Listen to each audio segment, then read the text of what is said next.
തട്ടിപ്പോട് തട്ടിപ്പ് പരാതി പ്രവാഹം.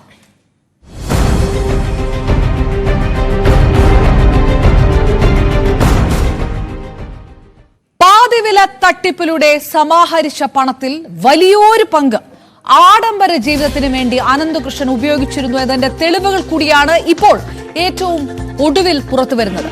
അനന്തുവിന്റെ കമ്പനിയായ സോഷ്യൽ ബി വെഞ്ചേഴ്സിന്റെ അക്കൗണ്ടിലേക്ക് മാറ്റിയ ശേഷമാണ് പണം സ്വന്തം ആവശ്യത്തിന് ഉപയോഗിച്ചത്. 21 അക്കൗണ്ടുകൾ അനന്തു കൈകാര്യം ചെയ്തിരുന്നു എന്നാണ് പോലീസിന്റെ കണ്ടെത്തൽ. അതേസമയം തട്ടിപ്പിൽ നൽകിയ പരാതിയിൽ വിശദീകരണവുമായി പെരിന്തൽമണ്ണ അങ്ങാടിപ്പുറം കിസാൻ സർവീസ് സൊസൈറ്റി രംഗത്തെത്തി. ജസ്റ്റിസ് CN രാമചന്ദ്രൻ നായരുടെയും അനന്തകൃഷ്ണന്റെയും വിശ്വാസ്യതയിലാണ് പണം നൽകിയതും തട്ടിപ്പിൽ കുടുങ്ങിയതും. ജസ്റ്റിസ് രാമചന്ദ്രൻ നായർ രാജിവെച്ചത് അറിഞ്ഞിട്ടില്ലെന്നും രാമചന്ദ്രൻ നായർ രക്ഷാധികാരിയാണെന്ന് പരാതി നൽകിയത് അറിവില്ലായ്മ മൂലമാണെന്നും സൊസൈറ്റി ഭാരവാഹികൾ അറിയിച്ചു. 34 ലക്ഷം രൂപയുടെ സാധനങ്ങൾ ഇപ്പോഴും ലഭിക്കാനുണ്ടെന്നും സൊസൈറ്റി ഭാരവാഹികൾ പറയുന്നു. ഇതിന്റെ എല്ലാ മീറ്റിങ്ങുകളിലും NGO അസോസിയേഷൻ എല്ലാ മീറ്റിങ്ങുകളും ജസ്റ്റിസ് രാമേന്ദ്രൻ ഉണ്ട്. ഇതിന്റെ ഉദ്ഘാടന സമയത്തുള്ള നമ്മളെ മന്ത്രിമാർ പങ്കെടുത്ത മീറ്റിങ്ങിൽ ജസ്റ്റിസ് രാമേന്ദ്രൻ വേദിയിലിരിക്കുന്നുണ്ട്. അതേമാതിരി നമ്മൾ പങ്കെടുത്ത പല പരിപാടികളിലും ജസ്റ്റിസ് രാമേന്ദ്രൻ വേദിയിലുണ്ട്. അപ്പൊ അതുമായിട്ട് അദ്ദേഹം സഹകരിക്കുന്നുണ്ടെന്നാണ് നമ്മൾ മനസ്സിലാക്കുന്നത്. കാരണം നമ്മളെ സംബന്ധിച്ച് NGO കോൺഫറൻസ് തരുന്ന പത്രക്കുറിപ്പ് മാത്രമേ ഇതിന് ആധാരമുള്ളൂ. കാരണം ഇതിൽ ഏത് പോസ്റ്റാണ് എന്താണെന്നുള്ള അവർ തരുന്ന വിവരം മാത്രമേ നമുക്കുള്ളൂ. അത് വെച്ചിട്ടാണ് നമ്മൾ പലതും പറയുന്നത്. ആരെയും വലിച്ചേക്കാനല്ല. നമ്മളെ സംബന്ധിച്ച് കേസിന്റെ ഒരു തീരുമാനം വേണം. കാരണം കേരളത്തിൽ 125 NGOs ഒരുപാട് ആൾക്കാർ പൈസ വാങ്ങിയിട്ട് കുടുങ്ങി കിടക്കുന്നുണ്ട്. അതിനൊരു പരിഹാരം വേണം. അപ്പൊ ഇത് ഏത് പ്രമുഖ വ്യക്തിയാണെങ്കിലും അവരിത് ഉൾപ്പെട്ടുകൊണ്ട് അവരതിന് വ്യക്തമായൊരു ധാരണ ഉണ്ടാക്കി തരണം. കാരണം അതാണ് നമ്മൾ ആവശ്യം. അല്ലാതെ നമുക്കിതിൽ ആരെയും വലിച്ചെടുക്കാനോ ആരെയും ഫോക്കസ് ചെയ്യേണ്ട ആവശ്യങ്ങളില്ല. അവർക്ക് എന്താ വെച്ച് കഴിഞ്ഞാൽ രാജിവെക്കേണ്ടതെന്നുണ്ടെങ്കിൽ അവർ വീട്ടിൽ ഇരുന്നിട്ടോ അല്ല അത് ചെയ്യേണ്ടത്. കാരണം ഇവരെ പോലെ സാമൂഹിക പ്രതിബദ്ധമുള്ള ആൾക്കാർ ഒരു പ്രസ്ഥാനത്തിൽ വന്നിട്ട് അവരെ കണ്ടുവന്ന ആൾക്കാർ ഇവര് രാജിവെച്ച വിവരം ഇത് 125ഓളം സംഘടനകളുണ്ട് ഇവരെ കണ്ടിട്ട് വന്നേ. അവരാരും ഇത് അറിഞ്ഞിട്ടില്ല. അപ്പൊ ഇത് 6 മാസം മുന്നേ ഇത് അവർ രാജിവെച്ചു എന്നുണ്ടെങ്കിൽ ഇത് തട്ടിപ്പാണെന്ന് അറിഞ്ഞിട്ടുണ്ടെങ്കിൽ ഇതിൽ ഒരുപാട് ആൾക്കാർ 3 മാസം മുന്നേയും 4 മാസം മുന്നേ പൈസ കൊടുത്ത ആൾക്കാരുണ്ട്. ഇത് തട്ടിപ്പാണെന്നും ഇത് വേറെ രീതിയിലാണ് പോകുന്നത്, അതിന്റെ പോക്ക് ശരിയില്ല എന്നുണ്ടെങ്കിൽ അവര് ഒരു സന്ദേശം പൊതുജനങ്ങൾക്ക് എത്തിച്ചിട്ടുണ്ടെങ്കിൽ ഇത് എന്നോ ഒരുപാട് ആൾക്കാർ നിന്ന് രക്ഷപ്പെട്ടു പോയേനെ. അപ്പൊ ഇങ്ങനത്തെ കാര്യങ്ങളൊന്നും ഇതിൽ ഉണ്ടായിട്ടില്ല. കേസിൽ ക്രൈംബ്രാഞ്ച് അന്വേഷണം ഇന്ന് പ്രഖ്യാപിച്ചേക്കും. തട്ടിപ്പിന്റെ വ്യാപ്തി കണക്കിലെടുത്ത് സംസ്ഥാന വ്യാപകമായ അന്വേഷണം നടത്താനാണ് ക്രൈംബ്രാഞ്ചിന്റെ നീക്കം. കസ്റ്റഡി കാലാവധി അവസാനിക്കുന്ന അനന്തുവിനെ ഇന്ന് മൂവാറ്റുപുഴ കോടതിയിൽ ഹാജരാക്കും. അതേസമയം സായിഗ്രാമ ഡയറക്ടറും NGO കോൺഫെഡറേഷൻ ഭാരവാഹിയുമായിരുന്ന ആനന്ദ് കുമാറിനെ തട്ടിപ്പുമായി ബന്ധപ്പെട്ട് ഉടൻ ചോദ്യം ചെയ്തേക്കുമെന്നുള്ള സൂചനകളും വരുന്നു. ഞങ്ങളുടെ പ്രതിനിധികൾ വിവരങ്ങളുമായി ചേരുമ്പോൾ ആദ്യം ഡാൻ കുര്യൻ തിരുവനന്തപുരത്തും. ഡാൻ, ക്രൈംബ്രാഞ്ച് ഈ കേസ് ഏറ്റെടുക്കുന്നതുമായി ബന്ധപ്പെട്ട് അമാന്തം കാണിക്കുന്നു എന്ന തരത്തിലുള്ള റിപ്പോർട്ടുകളൊക്കെ പലതവണ വന്നതാണ്. അതിന് പകരം ക്രൈംബ്രാഞ്ച് കൃത്യമായി അന്വേഷണം ഏറ്റെടുക്കാൻ ഒരുങ്ങുന്നു. കൃത്യമായ ഒരു സംഘത്തെ പ്രഖ്യാപിച്ചുകൊണ്ട് ഒരു അന്വേഷണത്തിലേക്ക് കടക്കുന്നു എന്നുള്ള വിവരങ്ങളാണോ? അപ്പോൾ ഈ ഏറ്റവും ഒടുവിൽ എവിടെയാണ് എന്ന് പോലും വിവരമില്ലാത്ത ആനന്ദ്കുമാറിനെ ചോദ്യം ചെയ്യുന്നതിലടക്കം നടപടികളിലേക്ക് കടക്കും അന്വേഷണ സംഘം എന്നാണോ ഏറ്റവും പുതിയ വിവരം?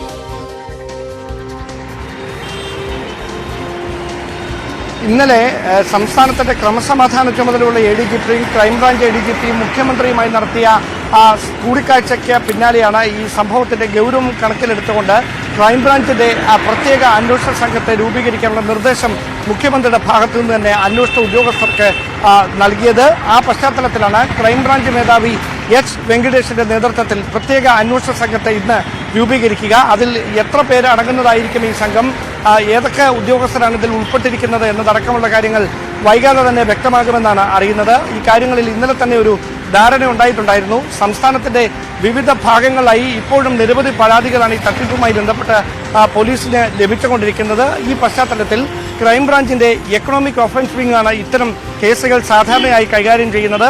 അതുകൊണ്ട് തന്നെ എക്കണോമിക് ഒഫൻസ് വിംഗിലെ പ്രത്യേക ഉദ്യോഗസ്ഥരെ അടക്കം നിയോഗിച്ചുകൊണ്ടായിരിക്കും ഈ അന്വേഷണ സംഘം രൂപീകരിക്കുക. അവിടെ ഏറ്റവും പ്രധാനപ്പെട്ട ഒരു വെല്ലുവിളിയായി മാറുന്നത് ഇപ്പോഴും 1000 കോടിയുടെ ആണോ അതോ അതിന് മുകളിലേക്ക് ഈ തട്ടിപ്പിന്റെ വ്യാപ്തിയുണ്ടോ, ഈ കാര്യങ്ങളിലൊക്കെ ഒരു വ്യക്തത കൈവരാനുണ്ട്. ഒരുപക്ഷെ സംസ്ഥാനത്ത് സമാനതകളില്ലാത്ത തരത്തിൽ നടന്ന ഒരു വൻ സാമ്പത്തിക തട്ടിപ്പിന്റെ ആദ്യഘട്ടം വിവരങ്ങൾ മാത്രമാണ് പുറത്തു വരുന്നതെന്നാണ് ഉദ്യോഗസ്ഥർ ഇപ്പോൾ പങ്കുവെക്കുന്നത്. അതായത് അതിന് അത്രമാത്രം വലിയ വ്യാപ്തിയുണ്ട്.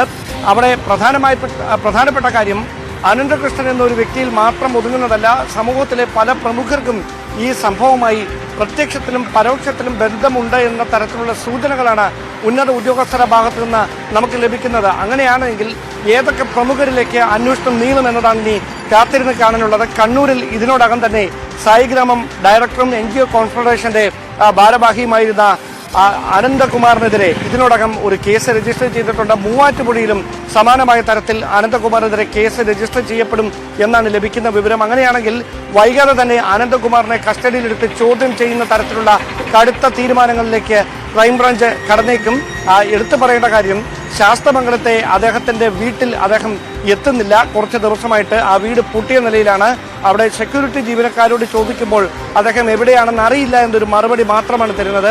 അദ്ദേഹത്തിന്റെ ഫോണിൽ വിളിക്കുമ്പോൾ ബെല്ലടിക്കുന്നുണ്ട് എങ്കിലും കുറച്ചധിക ദിവസങ്ങളായി യാതൊരു പ്രതികരണവുമില്ല എന്നാണ് അദ്ദേഹവുമായി അടുത്ത് നിന്നിരുന്ന ആളുകൾ NGO കോൺഫെഡറേഷന്റെ മറ്റംഗങ്ങളടക്കം വ്യക്തമാക്കുന്നത്. അങ്ങനെയാണെങ്കിൽ അനന്തകുമാർ എവിടെ, ഇയാൾക്ക് രക്ഷപ്പെടാനായുള്ള അവസരം പോലീസ് നൽകിയോ, ഇതടക്കമുള്ള കാര്യങ്ങളിൽ ഇനിയൊരു വ്യക്തത കൈവരേണ്ടതുണ്ട്. അനന്തകുമാറിനെ വിശദമായി ചോദ്യം ചെയ്യുന്നതിലൂടെ മാത്രമേ എന്താണ് ഈ തട്ടിപ്പുമായി ബന്ധപ്പെട്ട് സംഭവിച്ചത് എന്ന കാര്യത്തിൽ ഒരു വ്യക്തത കൈവരികയുള്ളൂ. അവർമ്മ, ഞാൻ വരാം. ഡാൻ, തിരികെ എത്താം. ആജ്ഞ രവീന്ദ്രൻ കൂടെ നമുക്കൊപ്പം ചേരുന്നു. ഏതായാലും അനന്തുവിനെ മൂവാറ്റുപുഴ കോടതിയിൽ ഹാജരാക്കും. ഇതിനിടയിൽ പുറത്തു വരുന്നത് 21 അക്കൗണ്ടുകൾ അനന്തു ഡീല് ചെയ്തിരുന്നു. ഈ പണമെല്ലാം അക്കൗണ്ടിലേക്ക് മാറ്റി ആഡംബര ജീവിതത്തിനായി ഉപയോഗിച്ചിരുന്നു എന്നുള്ളതാണ്. ഏത് തരത്തിലാണ് ഈ പണം ചെലവഴിക്കപ്പെട്ടത്? 21 അക്കൗണ്ടുകൾ എന്നൊക്കെ പറയുമ്പോൾ ഈ അക്കൗണ്ടുകൾ എപ്പോൾ തുടങ്ങിയതാണ്? ഇതിൽ ഒരു പരിശോധനയും നടന്നില്ലേ? ഇത് ഇതുവരെ ആർക്കും മനസ്സിലായില്ലേ എന്നുള്ള തടക്കമുള്ള ചോദ്യങ്ങളൊക്കെ ഇതിന് തൊട്ടുപിറകെ വരുന്നുണ്ട്. ഞാൻ ഈ പുറത്തു വരുന്ന വിവരങ്ങൾ എന്താണ് ഇപ്പോൾ?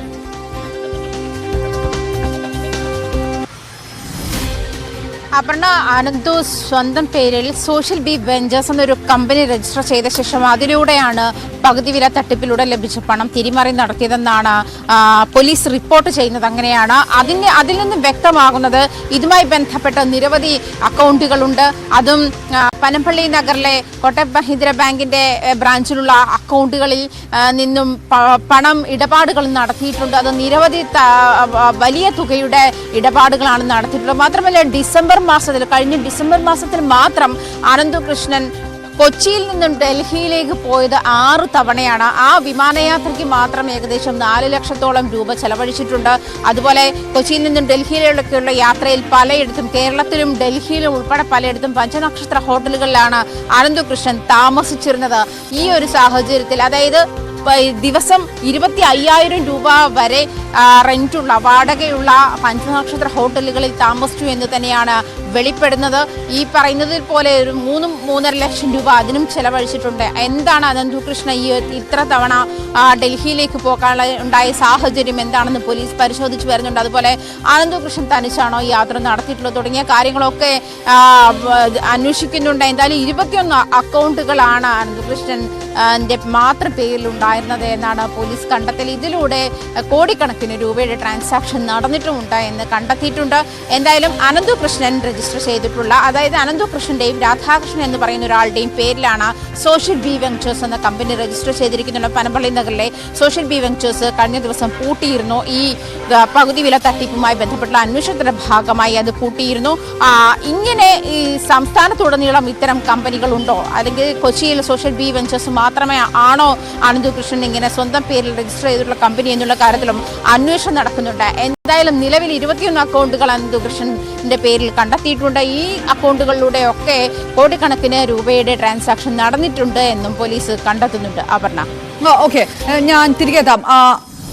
ഡാൻ കുര്യൻ, ഡാൻ, ഈ ക്രൈംബ്രാഞ്ച് ഇത് പറഞ്ഞ പോലെ വലിയ വ്യാപ്തിയിൽ നടന്ന ഒരു തട്ടിപ്പായതുകൊണ്ട് തന്നെ ക്രൈംബ്രാഞ്ച് ഓരോ ജില്ലകൾ കേന്ദ്രീകരിച്ചുകൊണ്ടുള്ള ഒരു അന്വേഷണത്തിലേക്ക് അതാണോ ഉദ്ദേശിക്കുന്നത്? അനന്തകൃഷ്ണന്റെ സ്ഥാപനത്തിലുള്ള ജീവനക്കാരെ, ഈ പറഞ്ഞ പോലെ ആനന്ദകുമാറിന്റെ സ്ഥാപനത്തിലുള്ള ജീവനക്കാരെയും ചോദ്യം ചെയ്യുമോ?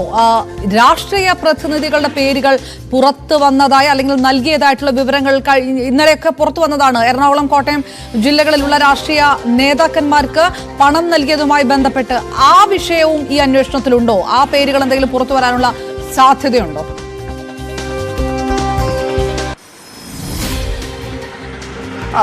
അപർണ, നമുക്കറിയാം ഈ സമാനമായ തരത്തിൽ നേരത്തെ സംസ്ഥാനത്ത് നടന്നിട്ടുള്ള വലിയ സാമ്പത്തിക തട്ടിപ്പുകൾ, അവിടെ നിർമ്മൽ ചന്ദ്ര തട്ടിപ്പ്, ചിട്ടി തട്ടിപ്പ് കേസ് നമുക്കറിയാം. അതുമായി ബന്ധപ്പെട്ടും സമാനമായ തരത്തിൽ ആയിരക്കണക്കിന് പരാതികളാണെന്ന് ഉണ്ടായത്. ഇങ്ങനെയുള്ള പരാതികൾ ലഭിക്കുന്ന സാഹചര്യത്തിൽ ഈ പരാതികൾക്ക് വേണ്ടി മാത്രം ഒരു പ്രത്യേക അദാലത്ത് രൂപീകരിക്കുകയും അവിടെ ഈ പരാതികൾ നൽകുകയും അവിടെ ലഭിക്കുന്ന പരാതികൾ അന്വേഷിക്കുന്നതിന് വേണ്ടി ഒരു പ്രത്യേക സംവിധാനം ഏർപ്പെടുത്തുകയും ചെയ്യുന്ന തരത്തിലായിരുന്നു മുമ്പ് ചെയ്തിട്ടുള്ള കാര്യങ്ങൾ. പക്ഷേ ഇവിടെ ഈ തട്ടിപ്പ് നടന്നിരിക്കുന്നത് ഒരു സ്ഥലത്ത് മാത്രമല്ല, എല്ലാ ജില്ലകളിലും നടന്നിട്ടുണ്ട്. ഓരോ പോലീസ് സ്റ്റേഷനുകളിലേക്കും ഇതുമായി ബന്ധപ്പെട്ട പരാതികൾ കഴിഞ്ഞ ഒരാഴ്ചയായിട്ട് ഇങ്ങനെ ലഭിച്ചുകൊണ്ടേയിരിക്കുകയാണ്. ആ ഒരു പശ്ചാത്തലത്തിൽ ഒരു സ്ഥലത്ത് മാത്രം കേന്ദ്രീകരിച്ചുകൊണ്ട് അന്വേഷണം മുമ്പോട്ട് കൊണ്ടുപോകാൻ കഴിയില്ല. അതിന് എല്ലാ ജില്ലകളിലേക്കും, ഈ പരാതി ഉയർന്ന എല്ലാ ജില്ലകളിലേക്കും ഇതുമായി ബന്ധപ്പെട്ട അന്വേഷണം എത്തേണ്ടതുണ്ട്. അവിടെയാണ് ക്രൈംബ്രാഞ്ച് മേധാവി എടുക്കുന്ന തീരുമാനം ഇതിൽ നിർണായകമാകുക. അതായത് ഓരോ ജില്ലകളിലും ഇതുമായി ബന്ധപ്പെട്ട് വരുന്ന പരാതികൾ കൈകാര്യം ചെയ്യുന്നതിന് വേണ്ടി ഒരു പ്രത്യേക സംഘത്തിന് രൂപം നൽകുമോ, അതോ ഇത് മുഴുവനായി ഏകോപിപ്പിച്ചുകൊണ്ട് ക്രൈംബ്രാഞ്ചിന്റെ പ്രത്യേക അന്വേഷണ സംഘമായിരിക്കുമോ? അവരെ സഹായിക്കുന്നതിന് വേണ്ടി സംസ്ഥാന പോലീസിലെ മറ്റ് ഉദ്യോഗസ്ഥർ ഒരു സഹകരണം കൂടി ഉറപ്പുവരുത്തുമോ? ഈ കാര്യങ്ങളൊക്കെ വൈകാതെ തന്നെ ഒരു വ്യക്തത കൈവരും. പക്ഷേ നമുക്ക് ലഭിക്കുന്ന സൂചനകൾ അനുസരിച്ച് പോലീസിന്റെ കൂടി സഹകരണത്തോടെ ആയിരിക്കും ക്രൈംബ്രാഞ്ച് ഈ അന്വേഷണം നടത്തുക എന്നാണ് അറിയാൻ കഴിയുന്നത്. കാരണം അതിന്റെ വ്യാപ്തി അത്രത്തോളമുണ്ട്.